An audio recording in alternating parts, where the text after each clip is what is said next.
go a non-motherfucker that don't understand the concept of putting money first, boy. Spirit Podcast, episode 39. 39. Almost to that big 5-0. And this podcast is, of course, brought to you by Ivy League Brand Clothing Company. John, Sarah, shout out to you guys. We had them on the last podcast. And Spirit Podcast, still so damn cool. Yeah. I can't get over it. We'll get you 16% off on their website.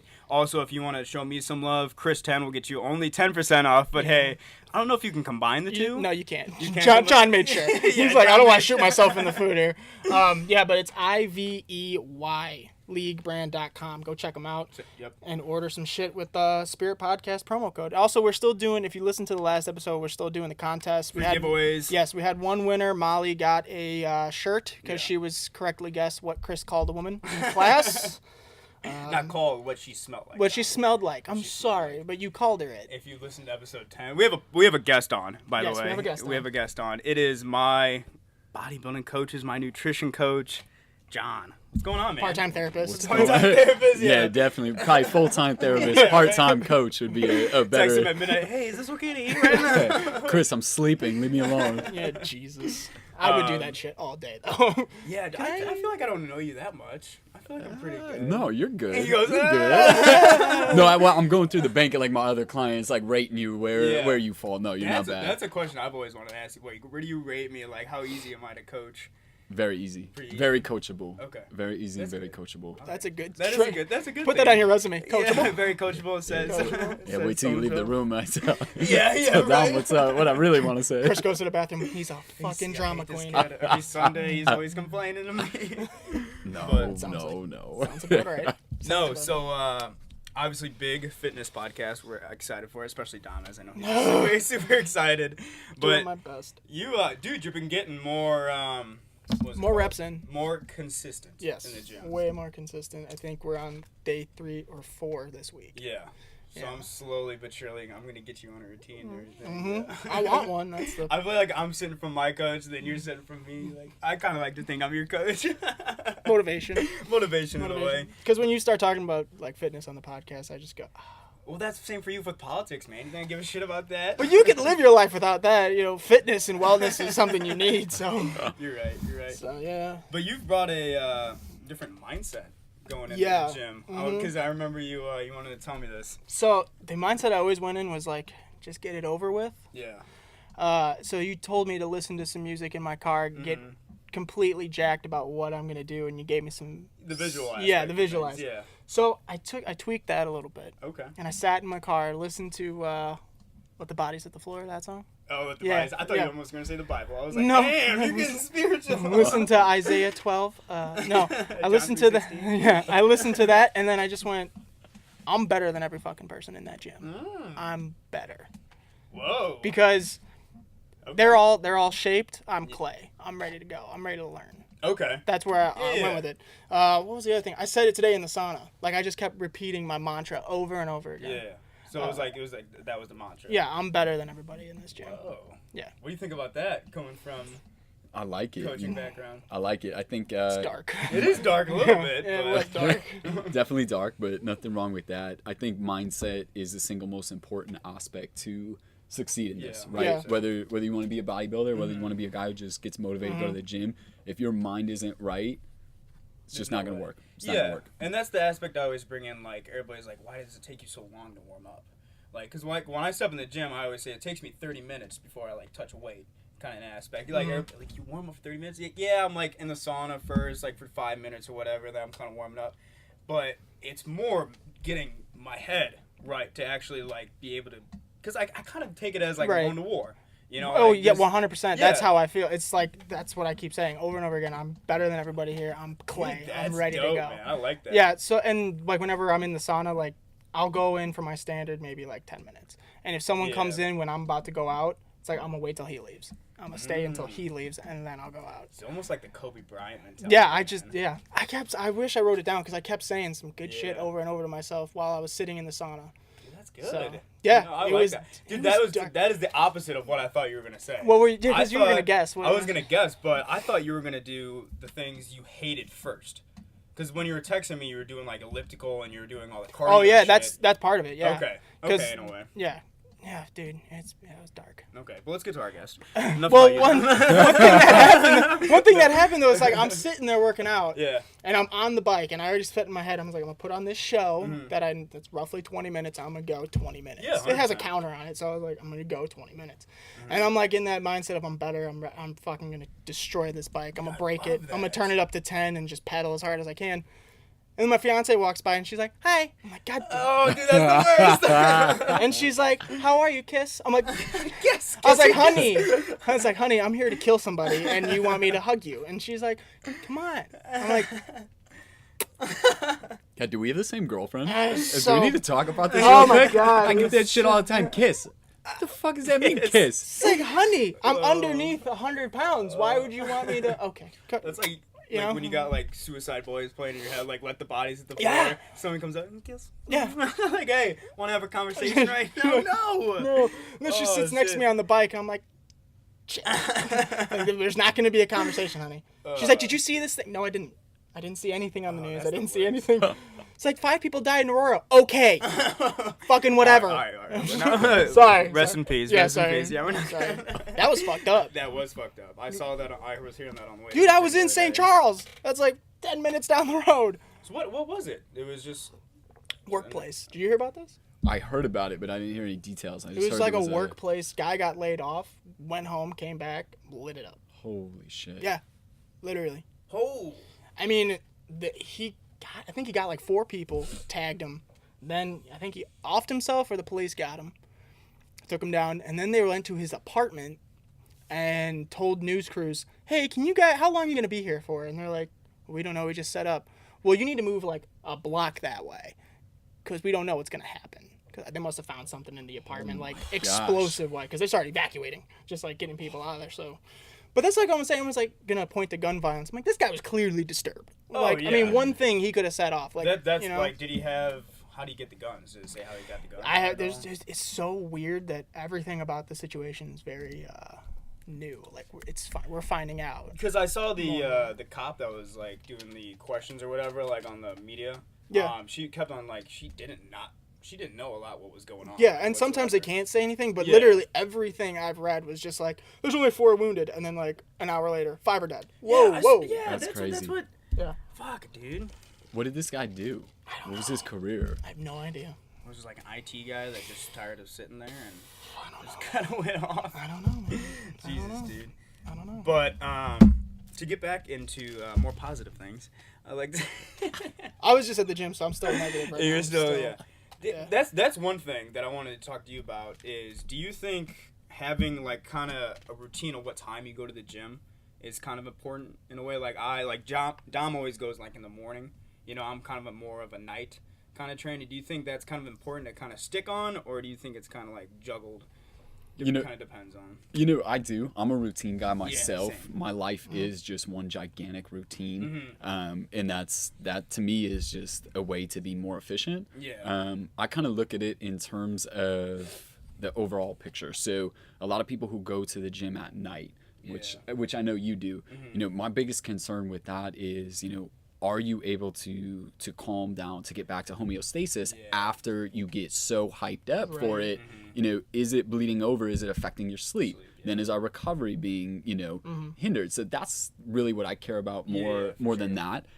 So I like to, you know, have people kind of slot it where it works. Like if you're a morning guy and that works, that's awesome. If you're an evening guy and you have no issue sleeping and winding down, like that's cool too. It's when we, you know, work out at a time that disrupts the other stuff that's so important to recovery. That's when I usually have an issue. Is there with like a it. body type for that? Do you like? Is there a way to tell if someone's like, this guy should work out at night because of his metabolism or because of his, you know, not only schedule. Like, let's say it's someone who's a professional bodybuilder. Yeah. Is there a better time, or Like like a time- fighter? like nutrition yeah, like a timing or fighter. anything? Because like I was listening to a podcast where like, a fighter was like, my coach wanted me to eat this at night, then do this at like this exercise at night because of my XYZ. Right. So I don't really look at it in terms of body type. You know, some people will say, "Hey, what's the optimal time to work out?" And really, what they're looking at is what's going on in the body. So, you know, first thing in the morning, your cortisol levels are highest, or they should be, assuming you know we don't have inverse cortisol curves and stuff like that. So, usually, you know, if someone works out in the morning, their cortisol's elevated, they go train like a freaking maniac, which is another, you know, stressor in life when they don't, you know, have their nutrition in line. That's a big thing. You know, if your nutrition's in line, you know, work out whenever. But say you have someone who wakes up, cortisol's elevated, they go through a, you know, 3-hour workout. They just absolutely crush their body. They don't have their proper nutrition. So what happens is, you know, that workout could have been aided by some intra carbohydrates, you know, post-workout nutrition, eating a, you know, a good pre-workout meal. But they do nothing. They go crush themselves in the gym, and then they have even more of a stress response. So something like that, like would come into play. But you know, assuming your nutrition is in line and you can calm back down, which, you know, there's little tricks and supplements that you can use to help calm back down. You know, you're okay. Do it where it slots best for your Now, schedule. what do you do for something The that's meditation. Meditation? Thing. Yeah. John's been getting me on that. With the app Headspace, shout out, great app. Do that. They have like this. It's kind of weird. They have this like this nighttime mode, right? And it's literally like a whole like 2 hours of this lady just talking. Like you're pretending almost like you're in like one of them's called like Moonsville. And like Moonsville is there. But dude, it's don't knock it. Don't knock this shit. Did you take all the drugs? Like, oh yeah, like a little bit. I fuck around, but like, but no, dude, it's crazy how like her like you can have a calming voice for sure. That's one thing. But this girl's voice, I swear, I listened to it for 5 minutes. I'm like, okay, this is really time for the nice. for the forest. Yeah, and so the meadows. So and that's the thing. Like I go from like Dorian, it's fucking going ham when like Moonville comes on. It's so crazy. It's called Moonsville. Like the Hulk. Yeah, it's like they're trying to calm him down. Yeah, it's time to go to sleep, big guy. That's a great metaphor for it, dude. I just kind of like going from that. Not saying I'm the Hulk. I like to think you're wearing green. You're right. Plus with deers on my shirt. That I takes got away. the shirt for free. But Good God. How'd you kind of all get started in this fitness thing? Were you a super fat kid like me, or were you like a super skinny kid? Or like, how'd you kind of get into this fitness realm? What's your kind of background in it? So I was actually the super skinny kid, Okay. and I've also been the fat kid. So I don't want anyone to think I've only been on one end of the spectrum. I've been on both, but always a kind of skinny kid who had no muscle growing up. I mean, I'll show you guys a picture of me in high school. I mean, skin and bone, like maybe 110 pounds. You know, if I'm being generous. Yeah. Soaking wet. Yeah, soaking wet 110. Yeah, soaking wet 110 after I, you know, eat whatever I want. And, you know, not that I was necessarily bullied in high school, but you just get pushed around being that small. It's not, you know, people don't mean to be, you know, rude. It's certainly not, you know, some of the horror stories you hear today about bullying, but you get pushed around, right? You're the smallest kid. So, you know, I kind of hit my breaking point. I was like, all right, I'm going to start lifting weights. This is how I'm going to combat this. And, you know, I went in without a damn clue. I mean, I'm telling you, like, I would just do biceps and triceps 5 days a week because I didn't know exercise. I didn't have a fucking clue That's a bad thing. what I was doing. I'm gonna write that down. I could do this. Tricep, bicep, bad thing. Got it. Take notes. So, you know, I would go in there, but just with the intention of like, I need to get bigger. And what happened is as I, you know, got more and more into it, I just really fell in love with it. I mean, it was just such an escape from everything. You know, you put on the headphones, put on your music, you work out, you feel good. And, you know, regardless of the fact that I spent so many years doing shit wrong, it still was beneficial, and it was still was, you know, better than nothing. therapeutic. And it, you know, kind of grew from there. So was your family pretty fitness oriented, or? Yeah, so my sister also competes, so she's super into it. My mom's a maniac, more of a cardio maniac. She'll hit like 2 hours of cardio and like come over. Her heart rate's like not even elevated. I'm like, Mom, what's going on? Oh my God. She run marathons? No, she literally is just like, she'll jump on an elliptical like two and a half hours. How old is she? She's 60 now. I couldn't do it. Yeah. Dude, I can't even do that shit. It's nuts. And like, same thing, we'll like go to a wedding and shit, and she'll be on the dance floor all night. People are like, who is that woman? Like her cardiovascular endurance is just nuts. Yeah. But what's like really cool is, you know, going back even further, I never had a chance to meet him, but my grandfather, on my mom's side. So my mom's dad was actually one of like the pioneers of bodybuilding before it became cool. So No way. Oh, really? yeah, I've actually got, I wish I would have brought him with, but I've got some articles like that were published in the newspaper way back when, but they actually used him as the physique model for a couple statues. So there's a really, yeah, there's a really famous statue downtown Chicago. Again, Yeah. I forget the name. I could probably text my mom while we're doing this and find out. But they used him as the model, and he was super into like holistic nutrition and stuff before anyone knew Really? shit about any of this. So Wow.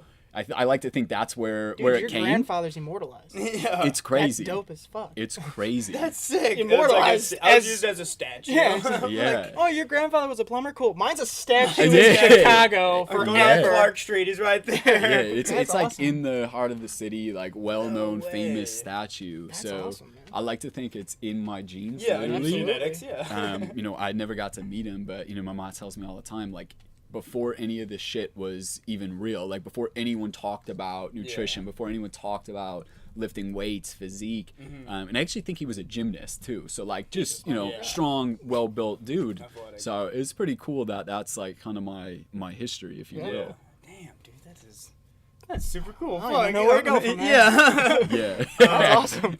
So then you went through all the the bowling, and then you got into fitness, and then what kind of led you down the route of making this your lifestyle? career. Like when did it kind of turn, like that switch made where it was like, all right, I do this as a hobby, but now it's like this is my life. This is kind of my lifestyle. Also, my questions. Oh, So good job. yep. I didn't have to read it.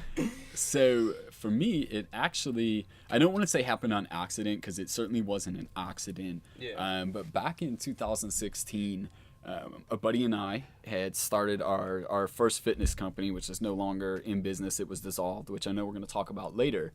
But all we did at that time is people were coming to us to write them training plans and to write their nutrition. So we kind of looked at it and we said, well, shit, you know, we need something legit. We need a website with pricing. We can't just, you know, tell people, hey, we charge this, and then, you know, someone else, wants to know. So it was kind of a way to legitimize what we were doing, but like a little passion project. Okay. So at that time I was still a full-time real estate broker. That was my main source of income. And it was just something we wanted to legitimize on the side. So I figure, all right, you know, we build out this website, we do all this stuff, we'll market it a little bit. Kind of like a weekend warrior gig. I figure, you know, I'll do a couple plans, couple fitness plans. Yeah. And a couple fitness plans turned into a dozen fitness plans, which turned into, you know, 50 fitness plans, and it just kind of evolved from there. And, you know, throughout that process, as I'm working with people, as I'm coaching people, I realized in that moment, you know, this is exactly what I want to do. This is, if I could find a way for this to be my career, there's nothing better. So it was kind of a progression from, you know, what started out as just something that I was passionate about to, holy shit, I think we've got something here. Let's give this a go. Kind of see it. And what was your educational background for you to say I'm educated enough to do this as a career? Great question. So my formal education is actually in marketing and sales. So Okay. a marketing and sales guy who went to, you know, work for a big corporation after graduating.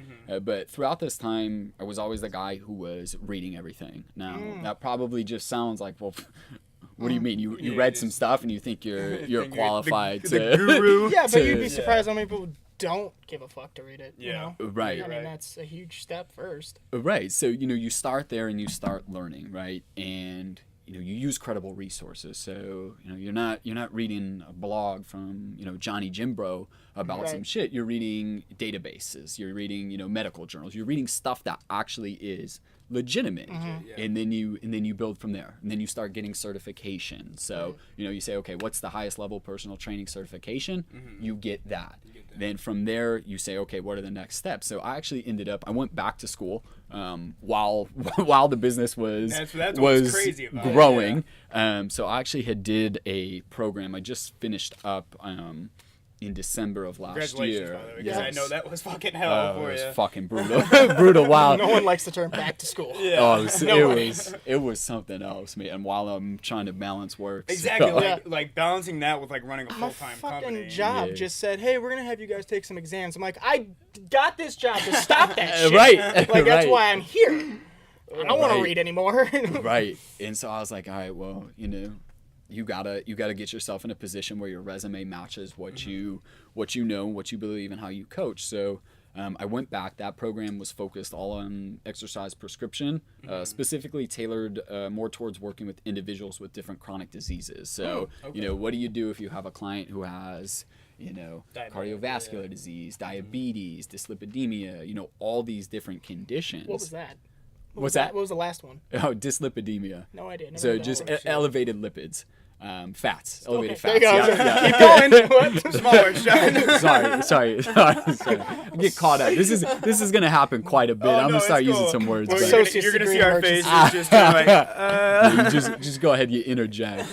And then I also got to focus during that time. We did a pretty big research project in paper, and we got to choose our topics on the time. So I focused on resistance training in type 2 diabetics and the effect that it has on blood glucose levels. So I'm very, very fascinated by diabetes, the type 2 diabetes specifically.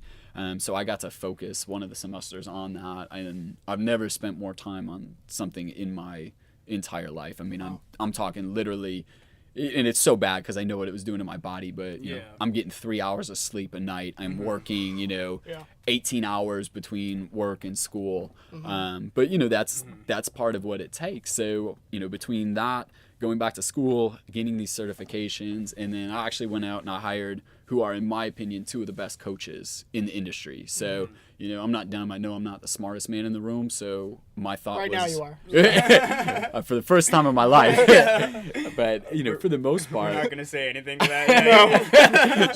Yeah. Take it, man. Take the lead. So I, pretty much knew, I'm not that guy. So let me go find those guys and let me hire them. So...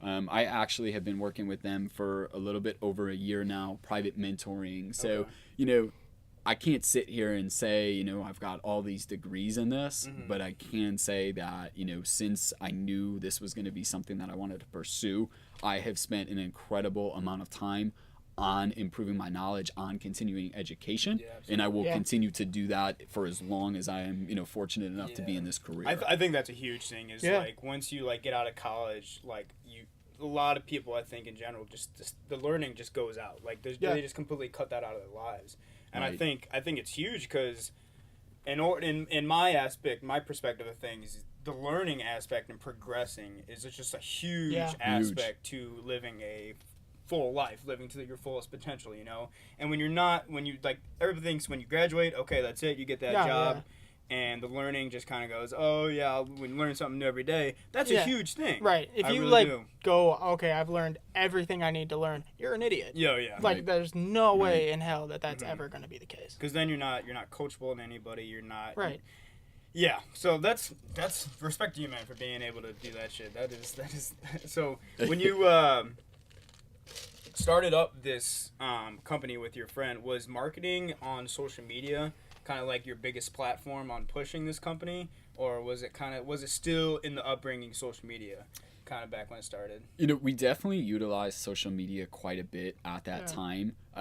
Most of our business, and especially now, which I'm thankful for because I think it's the optimal way to grow, was referral based. So we were still out there, developing content, curating content, but most of our business wasn't coming off of social media. It was coming from referrals, and then we would just kind of, strengthen and legitimize our brand through social.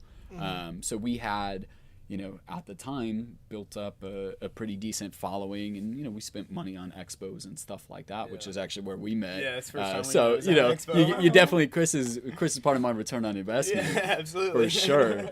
But yeah, we focused on it, but it never really was like the driver of our business.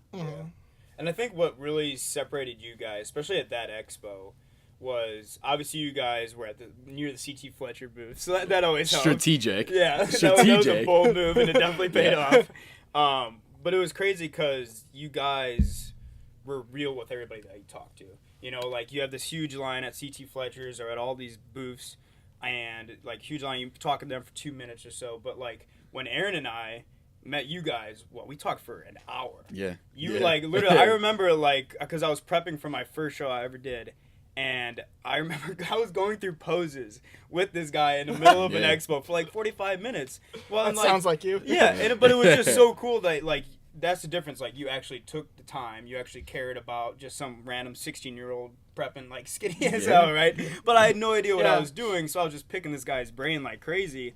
So that was the thing. And you followed up with him. That was one of my questions. Oh, it's Was what? Well, no. What separates you guys from every other training company / lifestyle coach, company? What separates you guys as a company from everybody else to get more business, to get more referrals?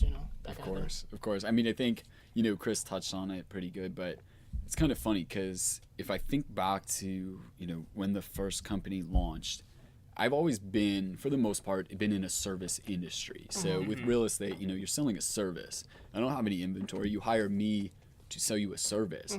So I was always good at the service side of things and putting my clients first and really putting myself in my client's shoes. I think that's important because, you have to think about this shit. If this was me and I'm prepping for a show and here's my situation and, here's my budget, here's my, gym equipment, here's what I got, like, it's a different approach than you say, all right, well, what's this fucking kid got to do? What do I got to do to get this kid ready? So putting yourself in that mindset and focusing on service, like truth be told, like in the beginning compared to like what I know now, holy shit, I probably shouldn't have been successful. It's probably, I'm very fortunate to be in this position because I was so good at the service side. Yeah. So even if clients weren't getting the best product, they were getting this service that they were like, shit, this is unlike anything I've ever had. Yeah. So maybe my macros for them weren't perfect. Maybe the training splits could have been better at the time, but what they got was that service element. Yeah. Right. And then, as you spend all this time on education and you get better,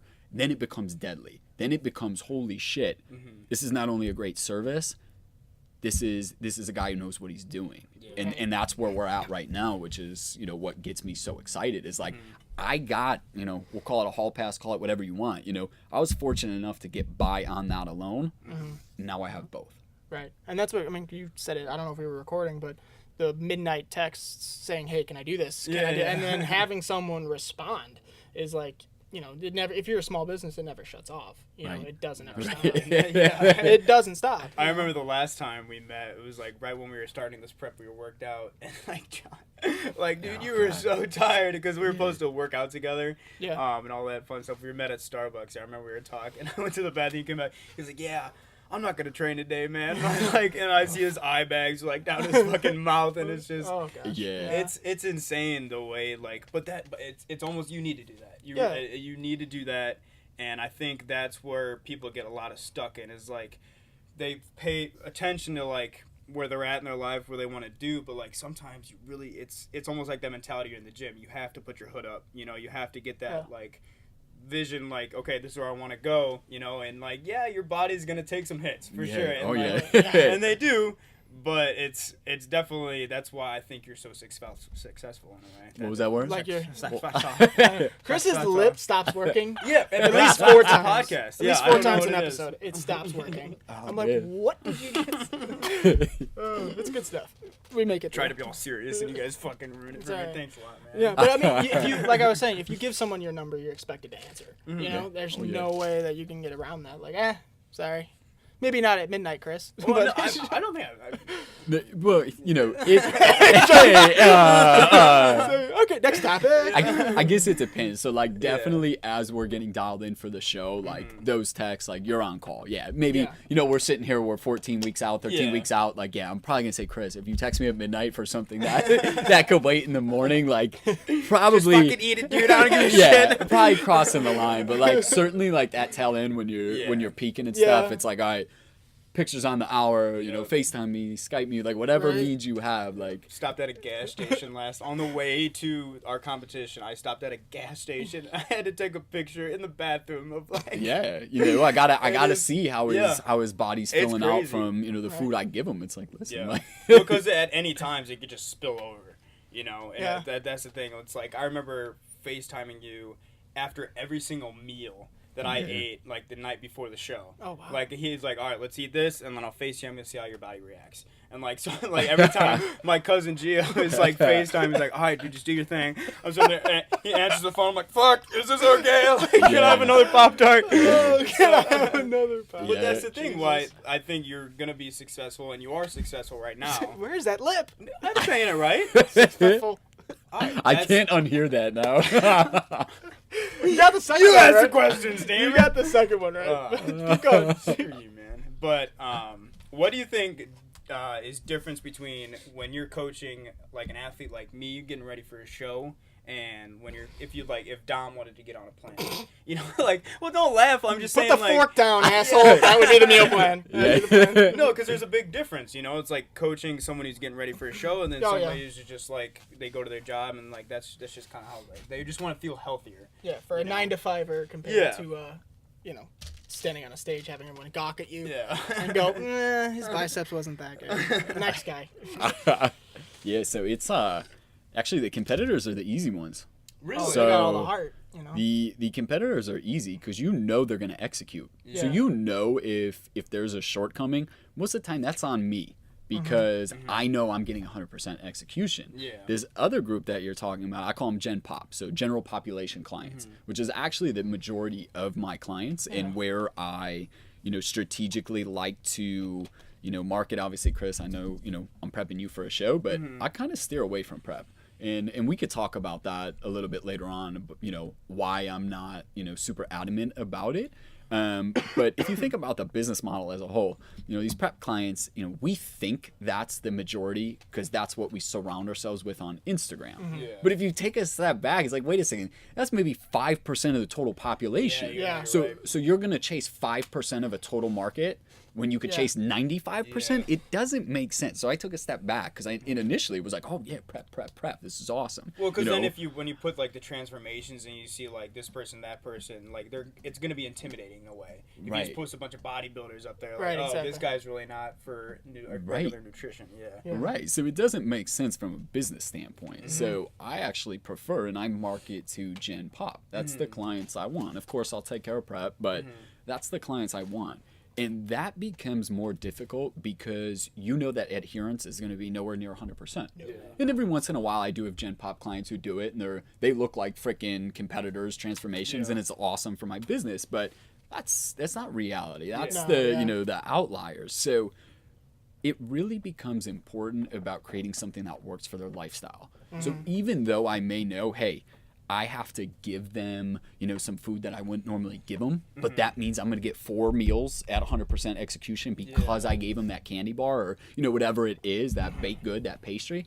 Guess what? I'm going to do that because overall adherence comes up. Yeah. So it becomes about finding ways to optimize to their schedules and then giving them what they can, or I shouldn't say what they can, giving them what they need in order to get them to follow the rest of the plan. To get that payoff. At the And, end, and yeah, it's tough because as a coach, like I want the best transformation I could possibly get. But guess what? That's not the real world, right? Expecting someone to do that all the time is not real. That's a competitor-driven world. So it becomes about, hey, I got to sacrifice a little bit to get a little more than I, normally would out of them. But then what happens is these people, learn how to do something for their lifestyle. Yeah. Right? They want to work out 2 days a week. That's fine. I will figure out your intake based upon that. You don't have to give me 7 days. You don't have to give me 5 days in the gym. Let's figure out what works for you, and we'll optimize to the best we can for you. Right. Simple as that. Right. And I think like when what I give advice is like, oh, like I want to get as like lean as you are right before a show. It's like if you are not stepping on a stage, you do not want to be that lean. Right. Like it's like in a way when you get down to the 2 weeks or whatever, like when you're peaking, it's not healthy. It really and that's why I think the biggest difference. So I understand why you you want to go for more of the gen population because it can get real sometimes when you're getting low in that. I mean, how many times you hear about UFC fighters that have to pull out because their weight cut was so dangerous, their body was shutting down. Yeah. Especially for fighting. You don't want to be in a dangerous that's what's state. so crazy about like But the Max fucking Holloway, his liver was giving out. The doctor's like, stop. We're done with this. Right. He's not fighting this low. Like, Right. it's not happening. And that's really like, you're going to an unhealthy level. and that has repercussions. Yeah. But people, and when I say people, I mean fucking Instagram, it's a human highlight reel, right? Yeah. So people just bank all these pictures when they're at that dialed stage, and then they post them. And then you've got, the average guy or female who wants to get into this shit and sees that and thinks that's what's what supposed to be 24/7. It's not feasible. That comparing aspect is huge. Fucked. Huge in Yeah. Instagram. I really think that's why I slowly but surely am coming off the Instagram. Yep. Because it's huge, because when you're dieting, it's like it's hard to see, and we've talked about this a bunch on the podcast, but let's say I'm at level 5, and then you're looking at all these guys on Instagram and you start comparing yourself, but realizing that is their highlight reel, that is the best they looked that day, or that is the best they looked at their competition, and you're sitting there 13 weeks out and you're like, fuck, I need to look like that, and that's the biggest comparing aspect. Yeah. So It's like couples on Valentine's Day. yeah, 100%. That's it. That's what it I is. love him so much. You were literally at his throat. yesterday, Yeah. Right. That kind of thing. Right. Been No, there. I like that analogy, actually. That's good. You know what I mean? It's like, hey, here's what I did for my girlfriend on Valentine's Day. Well, what'd you do the other 364 days a year that fucking actually matters? You know what I mean? I know someone that got married to someone else. Yeah, let that sink in. They were married, got married to someone else, and posted on Valentine's Day, me with my hubby. It's like, That's horrible. you're one of 2 wives right now. That's Explain this. horrible. Wait, what? I can't give too much information. Yeah. But Yeah, let's use fake names here. Steven has a wife. Fucking Steven. It's fucking Steven. Got married to another woman while still with the other wife. Oh! Yeah. And the first wife was like, I forgive him. So, That's crazy. yeah. So, but that's what I'm saying. On Instagram, it's like, I'm so happy it's Valentine's Day. There's so much going on that you have no idea about, The human highlight reel. Yeah, I'm telling you, it's that's a all facade. it is. It's 100%. fake. I'm guilty of it. I'm not gonna Yeah. post a Oh, picture yeah. where I look like shit. Yeah. Come on, people coming to my page. Yeah, exactly. That's like shooting yourself in the foot. Yeah. And the hand that feeds you. It's not a good idea. And that's where I think the sport as bodybuilding has changed a lot. Ruined. I really do think it's fucked to say it's ruined, but it's true. It really is, because it's like you see the guys back in the 90s, like the Dorian Yates area or like the Lee Haney. There was no hey, this is what I look like. Yeah. Like on a daily basis, morning shot and or whatever. Yeah, no. There is none of that. You're training in a dungeon. You're training Right. for a show, and you're not worrying about what this person looks like. You're gonna see him on the day. You're gonna see him on the day, and that goes for anything else with this Instagram shit. But fuck, it's sad to see where a lot of this fitness stuff is going, because it's more fitness should be focused around being the most healthy person, being the best individual you can possibly be. 24/7. Yeah. But when you throw in the comparing aspect, right, and you're seeing that person, then you start hating on yourself, and then you're like, well, this shit's not worth it anymore, because that person's gonna look like that. That's why I'm glad you wear sweaters a lot. Well, dude, So much well, better. I wear them for a reason, and the same why he's wearing a sweater right now. It's because it's a weird self-conscious thing, and maybe that's the reason why we're both wearing sweaters right now, is because of the Instagram. It's a very weird kind of basis to go off of, but it's that's what the reality is. No matter how hard you For try, sure. people are gonna just start comparing immediately. Yeah. When they see you, they just start comparing, and especially that was my problem at the gym, and that's why this new mentality is important to me, is because I'd go to the gym and I'd see some guy throwing up 200 pounds. I'm like, God, why the fuck am I here? Yeah. Right. Why can't I just work it out in my house until I'm at that stage and I'll come here? No. No, that's not gonna. It's work. and what Chris keeps telling me is he was you, and you were it's fine. Yeah. Just be there. Well, look where John's at. He's got this whole company, Right. this fitness thing, and he started the same exact way you are, the Yeah. same exact way I are. I mean, Oh my God. wow, there is no English going on. I'm gonna start. Wait, hold on. We're gonna. How many weeks out are you? You're not supposed to have prep brain yet. Took all the drugs. I'm 13. All the weeks out signs, exactly today. all the signs are pointing to prep brain. Go eat some I ate fucking right before carbs, you man. came, Get some I'm carbs really in you. looking forward to the shows when we're Oh, a dude, week it's and a gonna be half. bad. You're gonna have to put subtitles. Jesus. What he actually meant. What I think he meant. It was like, that's weird, huh? I have no idea. I'm out. I don't know. Tapped out. Oh man. Viewership has gone down in Chris's gonna- last 2 weeks. Just gonna hear, Yeah, dude, mid-show, stop. dude. I feel fine. It's just shit's going down the drain, I guess. But fuck. You better feel fine. You got plenty of, John's like, you got if plenty you of tell calories You in. got plenty of time to feel like Talking shit about right it. now. Oh, God. That's funny. But yeah, it's exactly like the trial and error thing. Mhm. You went in the gym not knowing what the fuck. I went in the gym not knowing what the fuck. It's just how it's gonna I'm be. better than everybody.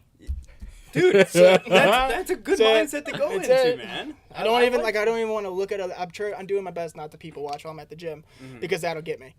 Well, the thing I is, have to like, restart my mantra. Yeah, just look at the mirror. I'm sure you have clients that have a hard time, like, because what's the word called? Like, where they're intimidated to be in the actual, like, weightlifting room. Yeah. And we had a question about this last week. Shout out Molly. Thanks for the question. She's our only, like, girl listener. Okay. Shout out Molly. Yeah. Atta girl. Stay strong. She is kind of intimidated to be in the actual weight room. And the thing is, like, I always brought up the same thing. Like, they started at the same spot you did. You know? And the reason they look like that is not because they're worrying about anybody else while they're in the gym. Right. You know, yeah, there might be people working out in the gym, but he sees himself or she sees himself. Like, that's... She sees himself? She sees... Wow. Can you guys talk? I'm going to sit here. It's like the time you got transgender on your Tinder. Yeah. That was a bit. We were so confused. We're like, I don't know what to say. Like, he, they, them. Oh, God. There was a threesome. They were looking for a threesome. Oh wow. Yeah, it was a guy, a girl, and they were looking for a threesome. And But you know what I mean. I know man. exactly what you mean. Man. I just love busting your balls when you speak. So, what's your kind of advice to someone that's kind of intimidated to go in the actual weight room or be in the actual The free gym itself? weights. That's what gets me. I don't go in the free weight area. Yeah. I stick on the machines. You know, honestly, like, it's tough, and I hate to hear this shit, but it happens all the time. So what I see in commercial gyms, which is, you know, the predominant gym space that's out there, is you've got people, like you said, you know, they're experienced. Maybe it's been their home gym for, you know, a handful of years. Yeah. And they make these people feel worse, right? Like, this person doesn't know their way around the gym, right? They're not intentionally getting in your way or, you know, using something for too long. Like, they're not doing that to be an asshole. They don't know better. Right. So it's not going to get better until the mindset of people changes to, hey, instead of being a fucking dickhead right now, why don't I help this person? And guess what? Maybe this person now comes back to the gym again. Maybe you're the difference of why they didn't give up. Maybe you're the difference why they didn't quit.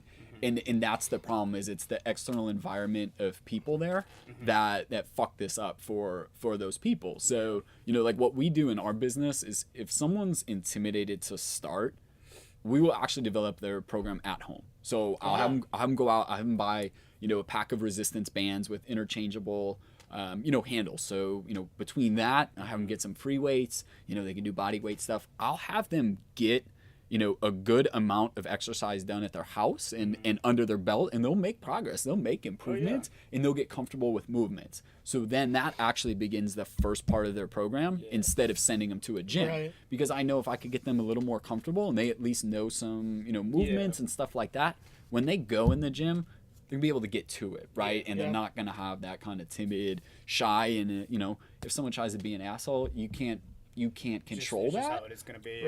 But you could prep them. You could get them ready with some fundamentals and then transition them into the gym. Right.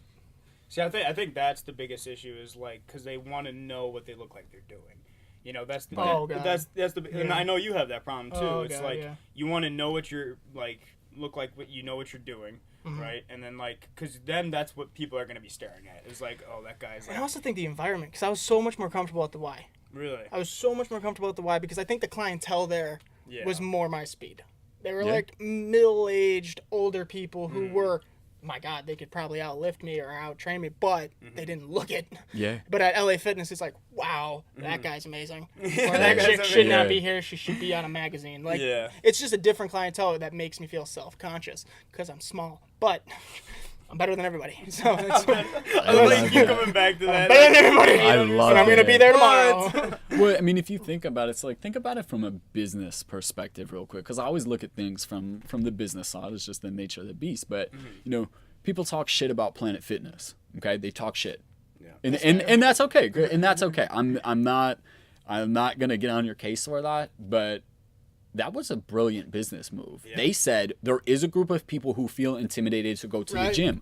What if we create an environment for them specifically? And yeah, you know what? Maybe we talk shit about the fact that they have a lunk alarm, but you know what? They're doing a good job of providing a space, a safe space for these people to come train. So as much as it's like, hey, yeah, fuck Planet Fitness, like, they did a really good thing from a business standpoint and just a, you know, a moral standpoint. Whether that was, you know, they probably wanted to make money. They were part of the business. But, you know, if you look at it, and maybe if even like a third of that was driven by their moral compass, that's fucking awesome. I mean, my mom was even thinking about joining Planet Fitness for that reason. It's Yeah. because she's a middle-aged woman who's out of shape, and she's like, I don't want to go to a gym with a Chris Yeah. or like a Sarah. No offense, Sarah, but like it's so tough because like my mom won't even like work out in front of me. Yeah. Like Yeah. it's So a good idea. And I It is. love like the Planet Fitness as much as I hate on it. I think it's so good for someone like that's just starting out, like your mom or Yeah. like anybody who's just And it's starting out. cheaper, Yeah, you to know? go there rather than look on Instagram and buy a fucking plan Oh, of yeah. somebody Or a fucking ebook. or an ebook. You know, I know you guys. I know you like. I want to lead into this. I'm leading into this. I'd so much rather have them start there. They're gonna learn a lot there. Yeah. Right. Yeah. They might move on to another gym. Right. But they're gonna feel comfortable there, and they're gonna get actual help because it's a judgment-free zone. And I get that. Brilliant fucking businessman. Yeah. Because I know there's all over the place now. Yeah. But I'd so much rather them have a start like that than seeing some Instagram model selling this Some ebook Insta-ho. that's gonna sell you a plan Yeah. like I'm doing these booty workouts, or this guy like fucking repping out this shit like buy this ebook, you're gonna look like this, you're gonna Yeah. look like that. Yep. I literally watched a 30-minute video, some guy talking about body types, and halfway through I was like, God, okay, that's it. I'm done. I'm out. Well, out. there a was lot like- of those, a lot of the training, it could be good. Right, because like you can see the training, and that's how I learned. I learned like through Christian Guzman, Steve Cook, all those guys, because I'd see the workouts and then I'd go test it. You know, it's Yeah. like that trial, going back to that trial and error. Yep. You know, but it's the difference between like you see a Christian Guzman who's actually genuine about people wanting to learn and get into the fitness organization, Right.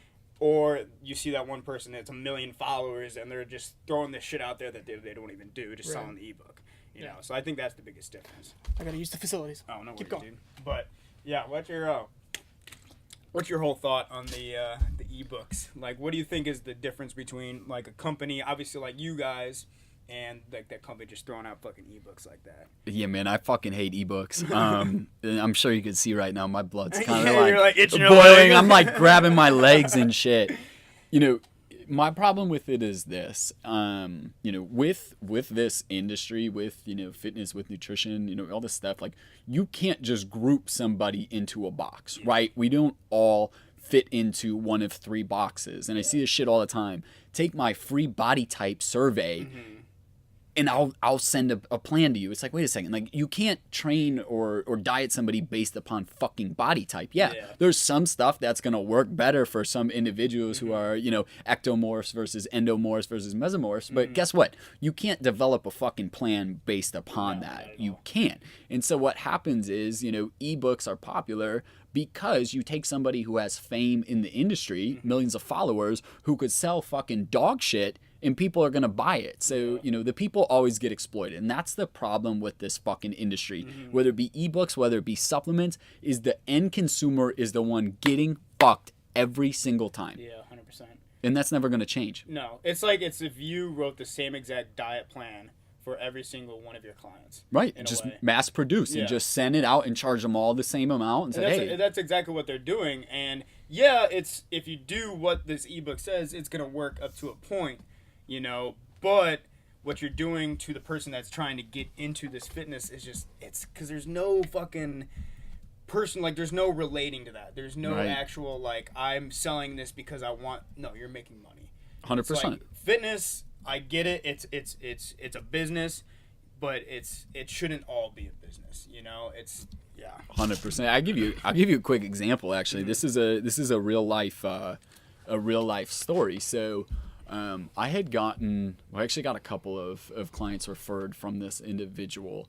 So this individual is actually a trainer, and he sends me quite a bit of business, which is awesome. So thanks. I'm not going to name any names, but a woman came to me, and she had been working with him for a while and struggling to lose weight. So, one of the things that we do with our intake is, tell me what your diet is, tell me what supplements you are. And so he's a rep for one of these supplement companies, or, gets a kickback, whatever it is, promo code, however all this bullshit works, right?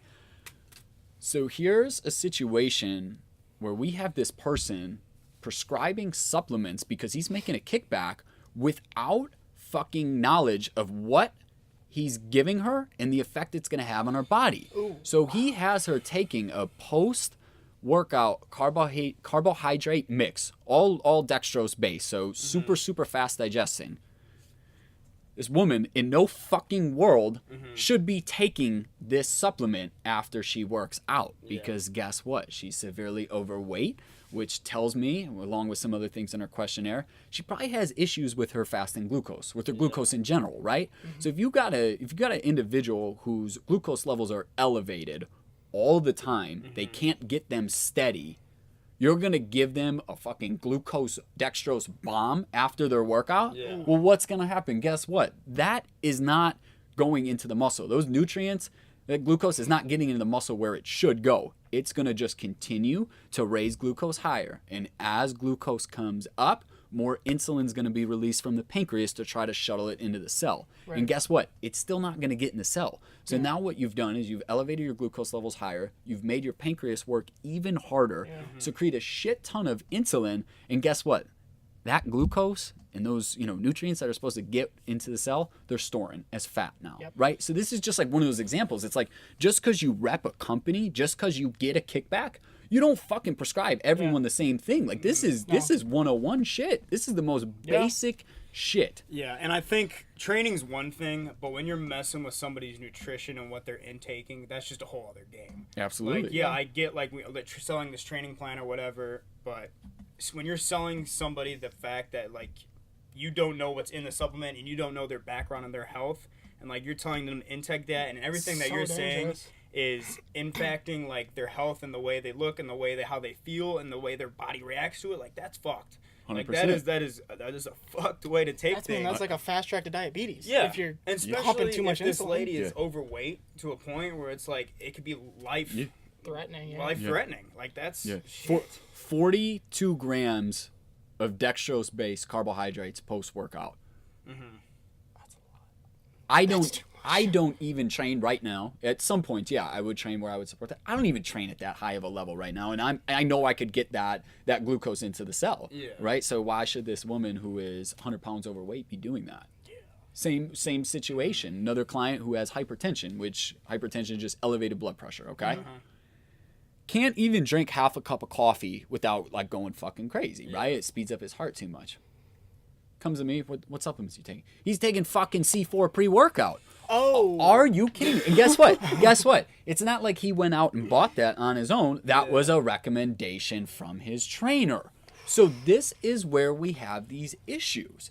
Don't prescribe this shit just because you're getting a kickback. And this is how our fucking industry works, right? Oh, you work for a company, you have a promo code. You need to take this supplement. Spirit Podcast promo code. Yeah. It's a closed company now. It's closed. We're good. We're good. You ain't gonna fuck You ain't gonna fuck anyone up. They're just gonna look good, all right? No one's gonna drop dead from wearing an Ivy League brand shirt. It's like a sales pitch. Oh, like God. when you're trying to sell something like on like a sale, like where you're reading off a script. Right. But then to someone's health and what you're putting in their body. Like doctors prescribing kids with ADD, Yeah. Adderall. Just like whoa. It's too far of a step fast, especially for someone who can't drink a half a cup of coffee. Right. I don't even take C4 because it makes me go nuts. Right. It makes my lips itch. Right. It's a different story. And this is basic shit, right? Yeah. It doesn't take a genius to understand that that's a terrible fucking idea. And the problem is that I almost call it pyramid marketing. I think it is pyramid marketing to some degree. It costs a company nothing. Because guess what? There's no inventory that goes out. They have no liability, really. So if 10,000 people have a promo code, that's 10,000 more opportunities for them to sell a product. Where even if they give a 10 or 20% discount, guess what? There's enough margin built in there where they're still making money. They're not taking a hit on that. There's no break even. There's so much margin built into this shit that they could give out 10,000 promo codes. They're still making money. Right. And I really don't think that has a long-lasting longevity into the company. Because sooner or later, that person's going to get fucked, and it's going to be coming to someone like you. And that's why I think you're going to have a long-lasting career. Or sued. Yeah, or sued. Or fucking like heart palpitations and a heart attack. That's insane. Post-workout, you did something like that. So what do you think about the whole kind of theory on the anabolic window? Is that you think that's a thing people should implement? I don't even know about that, so please educate me. For sure. So it's definitely a real thing. And to keep it kind of short and simple in terms of what it is, you know, after you work out, resistance train, you're in what's referred to as an anabolic environment, and all that means is that your body's ready to grow, repair. So what people have done and what people currently do is they will take advantage of this window after they finish their workout, and what they'll do is they'll say, okay, I want to try to get as much protein and carbohydrates into the muscle cell as I can. And so what they do, it's kind of funny because we were just talking about this, they'll push a ton of carbohydrates, specifically fast digesting carbohydrates with a fast digesting protein, in order for their body to, you know, dump all those nutrients into the cell and begin this, you know, growth and repair process. So, you know, the science is out there. It definitely is a real thing. I would say that for most of the people out there, your biggest concern should not be if I'm getting this meal within, you know, 100%. 20, 45 minutes after the workout. It should just be getting the meals in general. Yeah, if you're an elite level bodybuilder, especially if you're enhanced, yeah, you probably want to take advantage of this. Absolutely. You want to jumpstart the growth and the repair process. But I would almost say, you know, let's think about it a different way, right? So what if we're able to utilize carbohydrates intra-workout? What if we're able to preserve muscle during the workout, and then the anabolic window after becomes less important? I'm not saying it shouldn't still be taken advantage of, but there's different ways to look at it. But I think that was another one where people just like took it and ran with it, and it was like, oh, this is an excuse for me to eat fucking blueberry muffins after I work out, because all of these nutrients are going to go right into my cell. You know, I'm anabolic right now, and you know, to some degree, yes, but for most people out there, that should not be your biggest concern. You should just be concerned about getting your meals in and you know, finding a schedule that works. I think, with like, because everybody talks about the anabolic window, and that's obviously after the workout. But what are you putting in your body before the workout? What are you putting in your body during the workout? You know, I think that's a lot of people like miss that step is just completely taken out. You know, like for instance, we have obviously a pre-workout meal. You know, and then like right after we do have like where I eat like baked potatoes and all that kind of fun stuff after. But the anabolic window is so overhyped, you know, everybody forgets about what they're putting in their body before the workout, and I think that has a huge step process to it. It's huge. What would you say to someone? Because like myself, I can't eat anything before I go to the gym. There's just no way. I'll throw up. I mean, I've even done like 2 hours before and then go work out, and I want to puke. What would be something that I could do to help myself get better prepared to go into the gym and get a better workout without being empty? It's a great question. So 2 things come to mind actually with that. So you work out first thing in the morning, right? Usually I try to do after work, so maybe like 6 o'clock. 6 o'clock, it just depends. Really, it just kind of depends on your day. Yeah, absolutely. So you work out in the evening? Yeah. But you still can't eat anything before, or are you referring to morning? Both. I cannot eat 2 hours before I work out. Okay. There's no way. Okay, that's fair. I guess same. I'm gonna have a similar response to that. Okay, so I would say find out where it is that you can have that meal, right, where it doesn't bother you. And because it's 6 p.m., guess what? You probably had 2-3 meals in you that day, right. So you've got food. So let's address that one first. The later in the evening, but I can't eat, too close to my window. Well, guess what? You've got quite a bit of amino acids that you've replenished and have going. So I would say eat a bigger meal, maybe 3 hours, right? And when I say bigger meal, I still want it to be nutritional. So have some good source of protein on there. Have some good slow digesting carbs on there, have some veggies, maybe have some fats. That way, you stay a little bit fuller longer. That'll slow the digestion process as well. Gotcha. So you have this meal, and then you go in and you say, hey, do I need something? Do I actually truly need something? And if you do, maybe it's something as simple as EAA, so essential amino acids. Maybe it's as simple as a EAA shake, during that workout, and then you eat after. Maybe you really don't need anything, because the other side of that equation is what does your workout look like? Right. What training style are you in, right? If you're in a strength phase or a neurological phase, you don't need a lot of glucose, right? You don't need that. That's actually going to decrease neural drive if you have carbohydrates too close to that workout window. So a lot of it will also depend what the training is, right? What is the demand? If you're in a, a metabolic training phase where, you're intentionally trying to train energy systems, yeah, you're going to probably want some glucose there. If you're in a hypertrophy phase, you're probably going to want some glucose, before that workout or closer to that window because the demand of training is so high. Right. So I would say first, figure out what is the training stimulus that you're in. Figure out, do you need that? Then from there, I'd say, what is the closest I could eat to it where I don't feel sick, but I'm still getting food in? Right. And then I'd go from there. If we go back to morning workouts, right? Because I get this all the time. Hey, I work out first thing in the morning. I can't eat a meal. Me fucking neither. Yeah. I'm with you. Go in there fasted. Go in there fasted. And then, depending what the training stimulus is, again, I work with a lot of Gen Pop clients. They could go in fasted. They could work out. They don't need fucking EAAs. They don't need BCAAs. They don't need intra-carbs, right? Maybe if Chris is going to go in fasted, I'm going to probably want intra-carbs. Okay? I'm going to probably want that because I know what his training stimulus is and I know he's going in fasted. But you want to go in fasted in the morning? Fucking do it. Absolutely. Absolutely. You shouldn't feel sick. You don't want to feel like shit while you're working out. Because then it cuts my workout in half. Right? That's the first burp. I'm out. Right. Yeah. It ain't worth it. No, it ain't worth it. The body can fucking survive without fuel and fasting and all that. And I'm a big proponent of that. I know you know that. Yeah. Fasted right now. I think we're on like hour 18, 19 now, something like that. So, the body is able to, go in and perform. So don't for 1 minute worry for like, shit, I got to go first thing in the morning. Right. Do it. Because me and you are a lot different like that. I like to feel full going into a workout, which that's why I really like that meal going into it. Because like the fasted, like, I don't know if it's like a mental thing, but the fasted kind of workouts, like for sure cardio, like I could do that.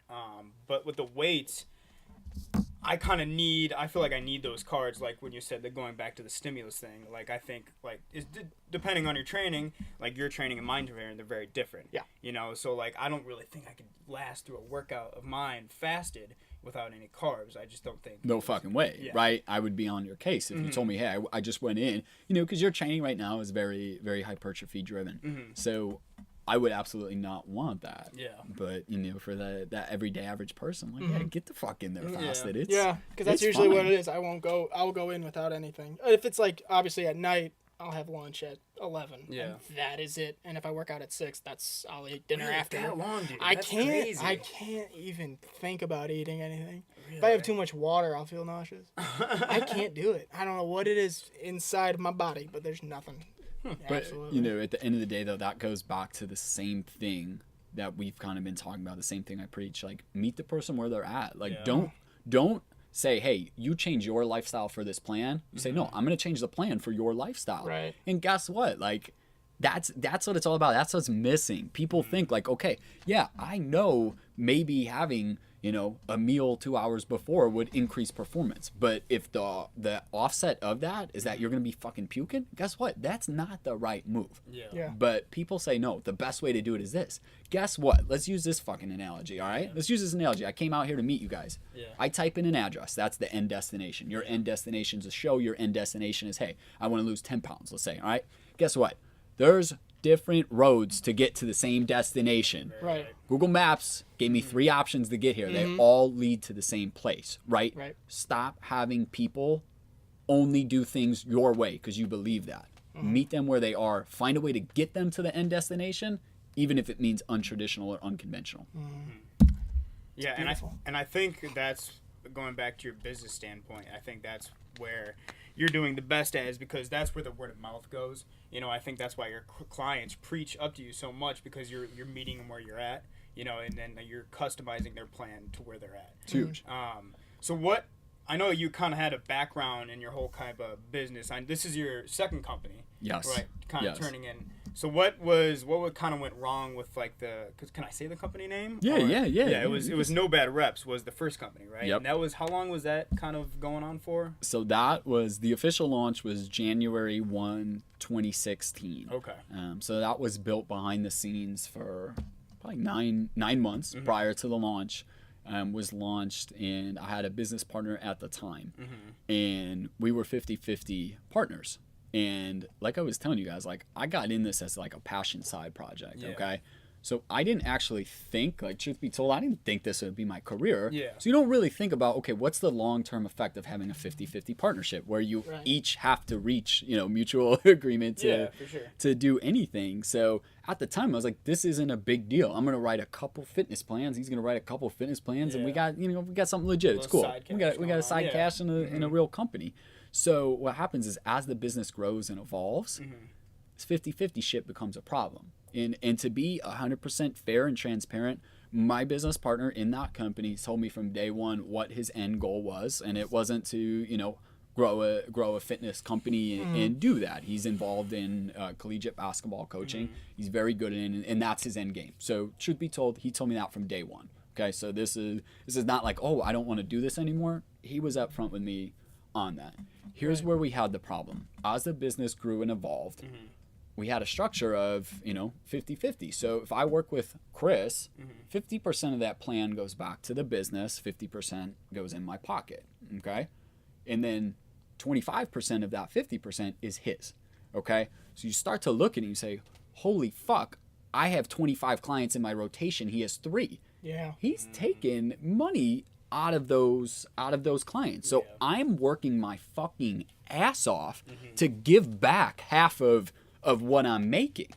And so as the business grew, it became more and more problematic. And we tried to set, responsibilities. Hey, you're responsible for these posts. I'm responsible for these posts. And, if this is your lead, then this is the split on. And we tried to, make it better. Yeah. And shit would get better for a couple weeks and then would just kind of, fizzle off. And I would be unhappy over and over. And you got to keep in mind, I'm fucking going back to school at this time. I'm spending every fucking cent I made, I'm spending back on education so I could be a better coach, so our brand could be a better, more reputable brand. Right. So eventually you get to a point where you say, fuck this, it's not worth it, I'll throw it all away tomorrow.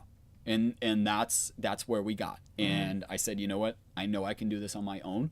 Most of the clientele is mine anyways. Here's what it is. And we had a meeting and I said, we do a buyout, we keep the company, or it's done. Like, and it's as simple as that. And, he went back and he came back, he said, let's dissolve. And at the time, I was fucking crushed. Like, you're talking about something like I put so much effort in that. That was over 2 years of that brand. Fucking every thought. I built the website, I built all the infrastructure. Like I did that piece of it. So like for me, we fucking trademarked that shit. Like we went through attorneys, still own it. If anyone wants to buy it, by the way, you can. I'll sell it to you. But you go through all this stuff and it's like, oh my God, like it's done. We had a fucking apparel line. We had an apparel line. Big. It was pretty big. Yeah. I had probably $10,000 worth of inventory still at the time when we decided to dissolve. So I was crushed. Like in the beginning I was like, fuck, like I don't know how to come back from this. And just like anything, you put your big boy fucking pants on, you say, you know what, like this is not the end of this. And so we were fortunate enough that when we dissolved, we didn't have to get the attorneys involved. It was, hey, cut everything in half, you're getting a check, I'm getting a check, we're done. I'm gonna go out, I'm gonna do my thing, like whatever. And could we have got into it and tried to fight tooth and nail for, hey, I actually did 90% of the work, so I should get more? No, because by the time you do that, you're gonna drain the account. So it was like, you know what, shake hands, here's the paperwork, we each signed, fucking done. So while this shit's going on, I'm in the middle of that semester where I'm talking about that research paper. So I'm sitting here, it's fucking, I think that was basically like early February, maybe mid-January of last year, where we know non-publicly that we're going to dissolve the company. I'm sitting there with this fucking unbelievable research project on my hands, and now I got to go out and I got to create an entire new brand. Yeah. And when I say create an entire new brand, I don't mean have an attorney set up an LLC. I mean new website, new marketing material, new clothing, everything. Right. So guess what? Like I said, that was a time in my life where I didn't get a lot of sleep. I ran my body in the ground, but sometimes you got to do shit that's necessary, right? That was all necessary. So, I took my clientele, I built a brand new website from fucking scratch. I did everything, social media, transferred over my athletes, like all this shit in a 3-month period while writing this fucking review paper with all this research. So I was so fucking burnt out. But, because I had done it all before, it took me 3 months. Everything was up and running in 3 months. Since you guys shook your hands that No Bad Reps is over, and then Make It Train happened 3 months? 3 months later. We didn't announce like that No Bad Reps was ending, which I do want to touch upon here. But we pretty much knew like sometime in February, and we had signed our docs of like, hey, we're gonna dissolve, and all the shit we had to do to to do that paperwork and whatnot. And then I launched May 2nd. So May 2nd of 18th, I had launched Make It Train. And again, I had quite a bit of experience in clientele under my belt, but I went off on my own and I said, you know what, this is an opportunity to look at every aspect of the old business that I didn't like that could be better and fucking do it. Yeah. And it was the best fucking thing that ever happened to me. Wow. That's awesome. Dude, how many clients do you have now after 25? A lot. So what's kind of cool is, we have different platforms. So I have online clientele, then I have my on-site clientele who do, one-on-one personal training, small group and boot camp. And then we also have a corporate health and wellness and education side. So like across the board, I have a lot of different clients, some are, just personal training, some are online, some are on the corporate side. So I think right now, like in my online platform, I've got like 24, 25 in that rotation. On site is usually about 10 to 12 that are pretty regular with their personal training. Boot camps I don't really count those as clients. Those are people who, come in every week for boot camp. And then the corporate side of things is, sometimes we have clientele there, sometimes we don't. So it's a lot to handle and juggle and stuff. But what'd you do with your clientele when No Bad Reps ended and you started to Make a Train 3 months later? In those 3 months, was you just kind of like no money income, or what'd you kind of do with the clients that you had? Yeah, so that's a great question. So what we did is anyone who was in a current rotation, I told, right? Because you kind of have to, like, hey, here's what's going on. And part of our dissolution agreement was like, whatever clients were yours or that you did plans on are yours. So, for me, it was like, all right, what am I losing? Like, I'm going to lose maybe a dozen clients that were generated from my old business partner. So for me, it wasn't a big deal. It was just, hey, I got to educate people on what's going on and let them know, hey, your plan comes first. Like I'm not going to miss a beat just because I got personal shit going on in the background. Just, I'm going to keep sending you stuff. And at one point the email is going to change from John at No Bad Reps to John at Make It Train. And it's as simple as that. The service is there. You're not going to, if I didn't tell them, they wouldn't have even known. I just needed to let them know, hey, there's going to be a new email address. Don't delete. Coming. And because I was wondering like how your clientele would still be able to pay you when there's like a company kind of floating around in the air. Right. So, part of what I had done behind the scenes was, the day I knew it was dissolved, I set up the LLC and I set up my bank account. Okay. So I had the bank account and stuff up, even though, there was no website. So I said, hey, if you're making payments to info at No Bad Reps, you need to make payments at info at makeittrain.com. Because the emails were still hooked up, right? So you can be smart when all this shit's going on, which is something I like to think I, pride myself on, where you're like, hey, we need a seamless transition. Here's where things got fucked up. And this I don't agree with to this day. And you had said it best. You said, well, like, it just kind of happened. Like, nobody really knew. And that was, we go back to this 50-50, partner agreement. I thought, and I wanted to, and I still to this day feel like it was the appropriate thing to do, was make a formal announcement on our social media pages and, on our website of like, hey guys, here's what's going on. Thank you all for your service. We're going our separate ways, but on amicable terms. And he fought me tooth and nail on that because, I personally think it's an ego thing. Like to him, it was like he failed, right? It's not a failure. It's a learning experience. So that's why we weren't able to announce anything to the public. So all I was able to do during that time was contact my clientele, via text, via call, via email, and launch the new brand. I wasn't able to say, hey, by the way, guys, thanks for your 2 years of support and this. And it really kind of pisses me off to this day, because that's the appropriate thing to do. That's what should have been done. That's what we owe to those people who supported us, instead of just, okay, no more posting, make the account private. And like what the fuck is that about? Yeah. You know, so Yeah. that pissed me off. And it was kind of like the icing on the cake of like the gentle reminder of like, yeah, this is why this never would have worked. Yeah. Yeah. Huh. That's always my, like, because obviously we're all kind of routine based, like with our personal day, with all this shit fucking kind of juggling around with starting a new company, all your clients.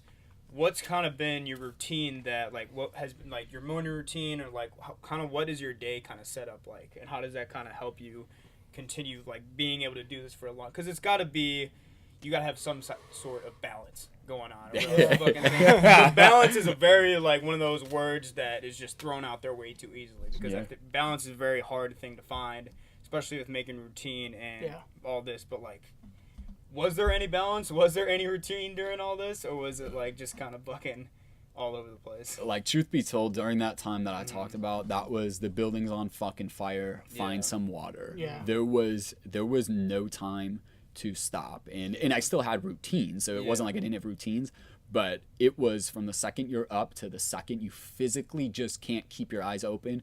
You need to be working on something, whether it was that fucking research paper, whether it was, you know, getting the new brand ready, or whether it was your current clients.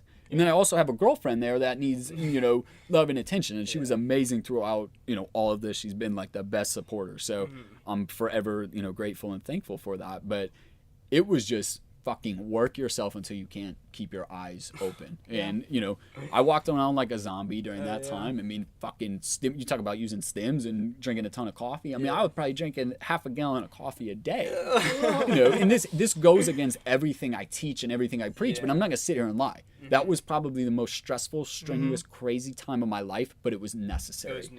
Now, I still work probably too much. I definitely think my girlfriend would say that, but finding a balance is so hard to do. People, like you said, it's a term that gets thrown around loosely. Way too easily. Yeah. I found a very good balance in my diet and training. I haven't found a good balance in terms of work. And that's because I'm not where I want to be yet. And I'm okay with sacrificing that balance, but I have balance in other areas of my life. Yeah. Okay. And I think that part is so important, is like, you need it somewhere, ideally everywhere. But right now I say, you know what, if I'm a little bit more work oriented, but I, you know, have balance within my social life, my nutrition, my training, and my relationship, that's good enough. I'll take 4 good ones for 1 bad one. Yeah. So that's how true. I, you know, It would approach make that. up for it. Huh. Yeah. No, it makes, because we were talking on our last podcast how important a morning routine is, you know, because you're getting ready for the day, whether it's working out or whether it's, because I always go to the school site and sit in my car and listen to a Joe Rogan podcast and have my coffee. That's just kind of like my morning routine is how it works. And I think without the morning routine, your day is just, it feels combustible to me, and it feels just kind of all over the place. Yeah. So that's just one of questions I've always asked, because thing is, like, you have all this stuff on your mind, right? But you only want to be thinking about, let's say, 4 things while you got like 10 things on your mind. Right. Yeah. You know, I think the morning routine and starting your day off right can eliminate those 6 that you don't need to be fucking worrying about. Huge. And I guess I kind of only partially answered your question. So I do have routines built into my day. So one of them, and I'll alternate times. Sometimes I do it first thing in the morning. Sometimes I'll do it after my morning clients, but I will fucking take just 10 minutes. This is not a lot of time. I will take 10 minutes, and I also use the Headspace app. And I will meditate. And I'm not like a meditation guru or anything like that, but I think it is so important to get in the right mindset for what you're doing. So for me, my days start early. I have clients, you know, first thing in the morning. It's you know, it's when they want to train. I'm in. Okay. So yeah, I have my coffee, and I do that. I bring my coffee with me. They're you know, super cool. It's not a big deal. But what happens is, after that morning wave of clients, I eat breakfast and I break my fast. It's not really morning anymore. It's like early afternoon, whatever. So I break my fast. I enjoy that meal, and then I go meditate for 10 minutes. Because guess what? I have had so much shit thrown at me already at this point in the day. To go right into the computer and start working, it doesn't make sense, because you're not focused. It's exactly what you said. Your headspace is off, right? So just something as simple as 10 minutes to just breathe. And that's the other part of it. And it's nice because it's kind of built in the app. Breathing and meditating together is a powerful fucking combo. So I will do that for 10 minutes. I set up, and then I start my next wave of work, which is usually my online. And you're clients. easily able to transition into the next night and day. Night and day versus just running from one thing to the next. And you think like, oh man, I can't lose 10 minutes. That's 10 minutes of work. Well, guess what? That 10 minutes just bought you an hour of productivity. Yeah. People you're right. people forget that. They Yeah. forget that. And it's like they'll always excuse, oh, I don't have time for that. I don't have time for that. But if you make it a priority, you're gonna get it done. Right. Right. And like you said, that 10 minutes will equate. Wow. This is bad. Lip It just will- goes. It will Equate. get you equate to that hour of the work. Right. But fuck, dude. Damn it. I'm really hurt. It's all right. You're all right. Struggling. It's okay. All I'm right. 13 weeks. Yeah. Yeah. That prep brain. Yeah. Right. It just falls off. No, big word struggle. But yeah, I get dude. that because I take break. I just go straight through. Yeah. Try I just go it. straight. I know. Try it. Yeah. Mm-hmm. It is. It's Try it. important because like I will. A lot of my job is driving. Okay. Like right now, especially right now, I drive from 40 minutes in between sites to go scope them, and that is my favorite time. Is when I'm behind the wheel, Yeah. and I know if someone calls me right now, I cannot answer that and go, "Oh, sorry, I was driving." I could have, but like that Right. that time. But like when I'm in the office, there's none of that time. It's just straight. Get it through. What time is it? Okay, it's 4:00. Thank God, I'm gonna start packing up. Yeah. I need to take that 10 minutes. Yeah. I need to do something. I'm sorry, I keep hitting. No, your your knee. knee. It's cool. It's all right. You need to stop. Hey, there he is. I love a good pun. Yeah, dude, hell yeah, fun. It's on a Hom single. Shout out. Follow my Tinder. Women are not objects. Yeah, right. But no, that's crazy. I didn't know the whole kind of story and background behind. Yeah. It's brutal. Yeah. Honestly, most people don't. Just because I'm not like the goal of this is not to like go out and like blast my ex business partner, but like that's what happened. You That's- guys are amicable still or no?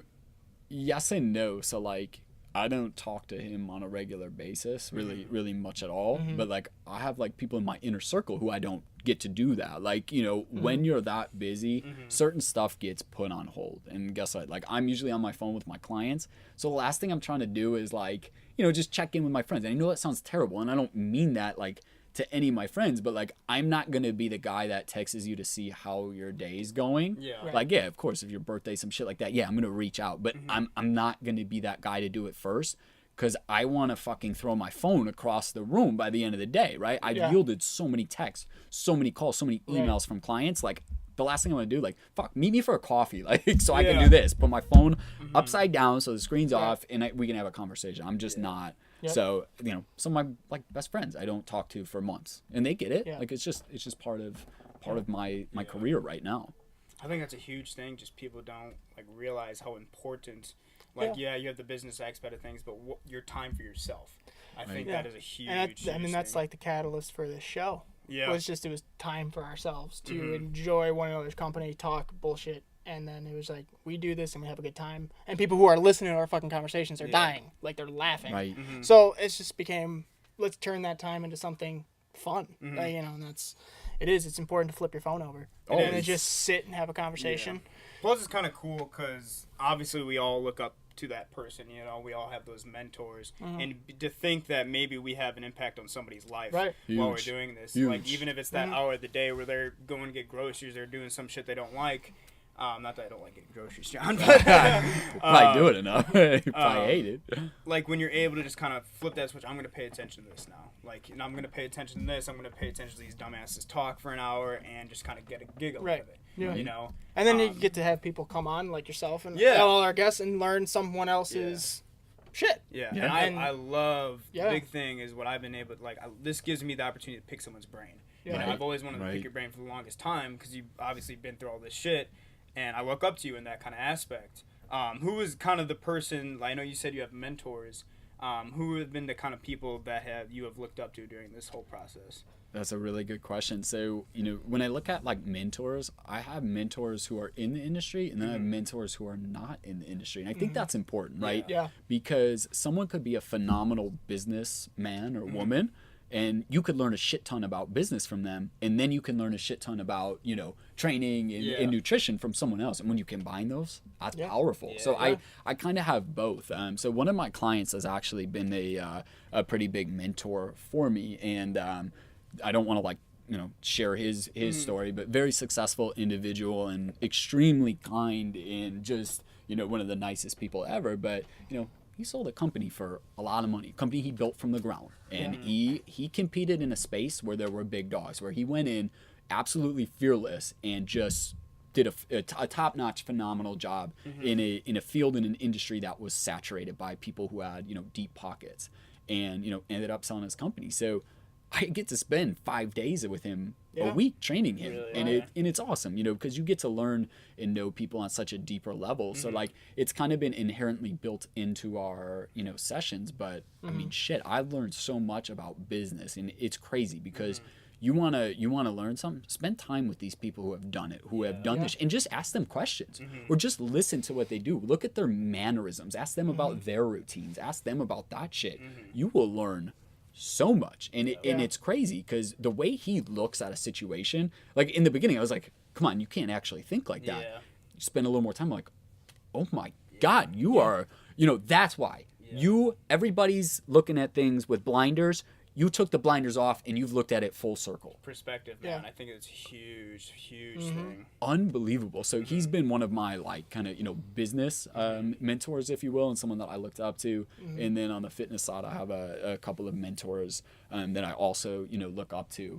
And it's kind of been that blend of like the both of them, where it's like, okay, I learned the business side and I learned the fitness side from them, and then I combine it. I say, okay, this worked for you in your industry, this could work for me in my industry, but I need to know that knowledge, right? I need that level of understanding in order, and then you bring them together and it's like, holy fuck. That's always been my question, is like, I know you've always been so motivated and disciplined fitness wise, but how'd you kind of take the transfer from the fitness kind of mindset and put that into the business part of things, right? Because you obviously have always had the passion for fitness, working out, like helping clients and whatnot. But like to turn that into the business model and to turn that into like thinking business wise, what was the kind of like struggle there, like switching sides?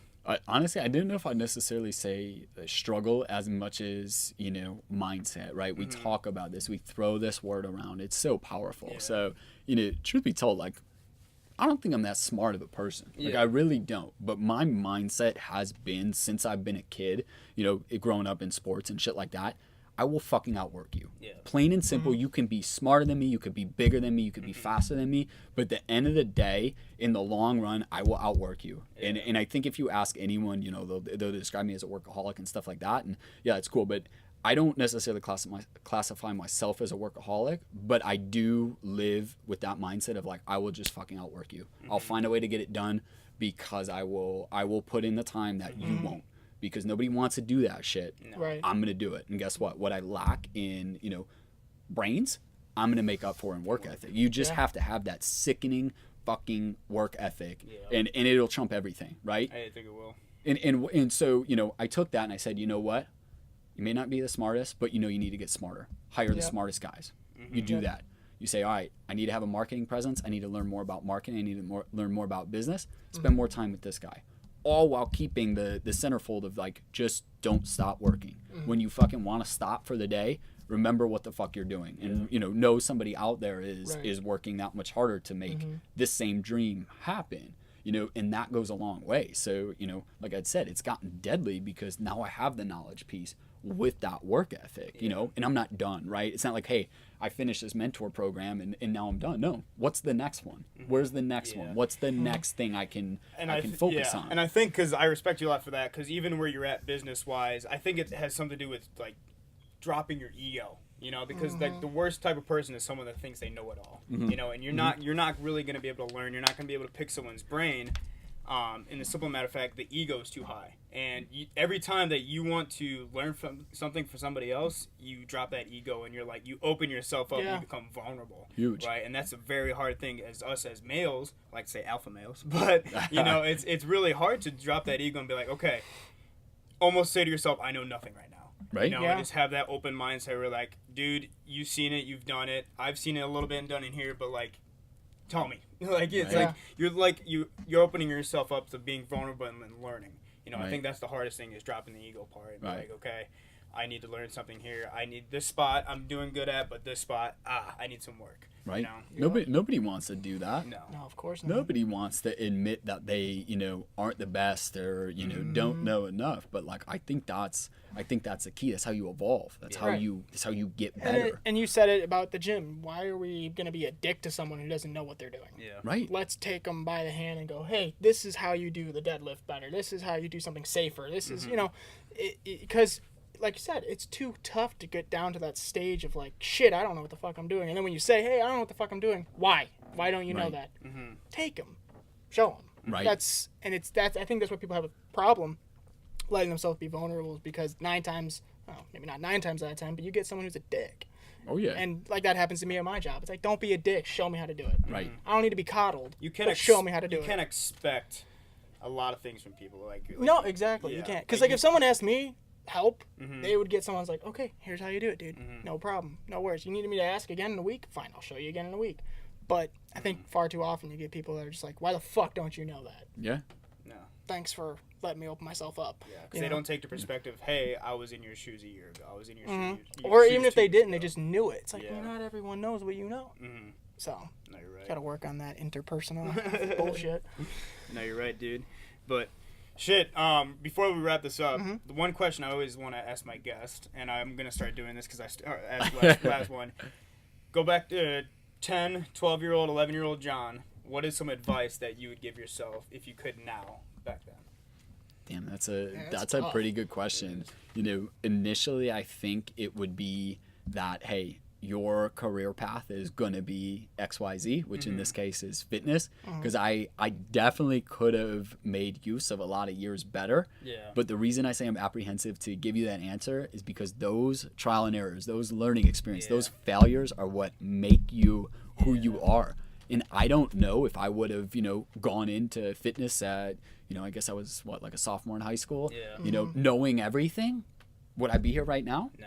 Right. I don't think so. Yeah. I'm with you. I don't think so. So as much as I want to say, hey, your end goal is supposed to be this, now, go down this path and don't make any mistakes, I think that ultimately would not lead me to where I am. Yeah. So as much as I You almost would give yourself no advice if you really had the chance. I would almost go back. I would say fall on your face, get back up and fall on your face again. Because that's the best learning experience. You get something out of a textbook, you get something, that you execute right the first time, you don't ever think about it again. It doesn't challenge, what you know. Right. You fuck something up, guess what? You're going to have Oh, the yeah. ultimate learning experience from that. Yep. And so I think I would tell myself, you know what? Change nothing. Yeah. Fall on your face. Fall on your face, keep going. And it sounds so simple that, but that's everybody tries to take it from such like a crazy like want to learn this, want to learn that, but it's going through that trial and error. It's experiencing these failures and looking at the failures from a learning aspect of things. And I really think that comes back to dropping the ego.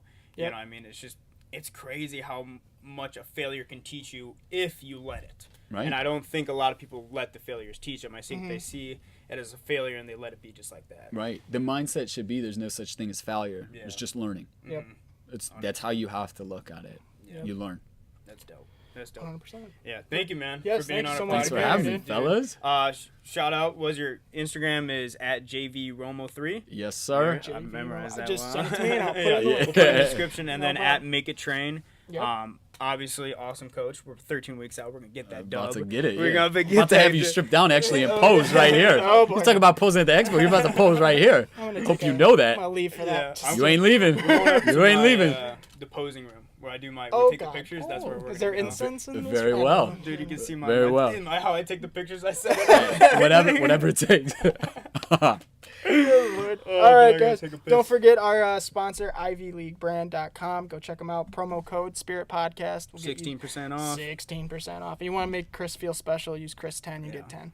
It's Maybe- not as much off, but hey, it's Well, you know what? it Buy may- the it's the expensive. thought that counts. Buy the expensive thing with our promo code. And buy the cheaper thing with Yeah, Chris's. sweatshirts, our promo code, and then t-shirts mine. That'd be great. Exactly. All right, guys. Follow us. Thank you once again, John. Yeah, Thank you. Thank you so Thanks much. for having me, Follow fellas. us, Spirit_podcast on Twitter, Spirit Podcast on YouTube, and the Instagram where Chris is throwing up all a bunch of shit is Spirit Radio Podcast. Hell yeah. Go check us out, guys. Thanks for listening. See ya. I'm about to hit you with the work, boy. I'm about to hit you with the work, boy. I hate coming through stunning.